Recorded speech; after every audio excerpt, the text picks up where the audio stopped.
এর ভিত্তিতে দেশটা ভাগ করা হলো।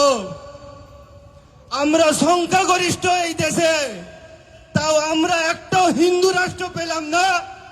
আর যারা সংখ্যালঘু তারা দুটো মুসলিম রাষ্ট্র পেল, আবার এখানেও তারা অধিকার পেল। তাহলে আমরা কি বোকা?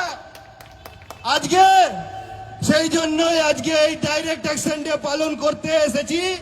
আজকে এই বাংলায় সকল সনাতনী হিন্দুদেরকে ঘোষণা করছি, যেইভাবে তারা লাহোর ঘোষণায় বলেছিল কি হিন্দু আর মুসলমান একসাথে থাকতে পারবে না, মুসলমানদের জন্য আলাদা পৃথক দেশ চাই।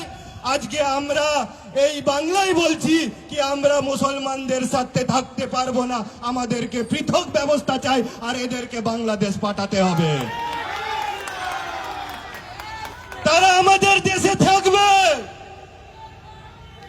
আমাদের দেশে থেকে আমাদের খাবে, আমাদের পড়বে, আমাদের মেয়েদের সাথে লাভ জিয়াদ করবে, আমাদের জমি দখল করবে।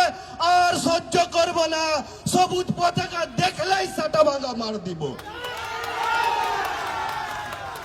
কোন মসজিদে মাইক লাগানো থাকে, কোন জিহাদির বিরিয়ানির দোকান থাকে, কোন জিহাদির হালালের মাংসের দোকান থাকে, এই বাংলায় কটা মাদ্রাসা বেঁচে থাকে, এই 4 বছরের মধ্যে দেখিয়ে দিবে হিন্দু সুরক্ষা সমিতি।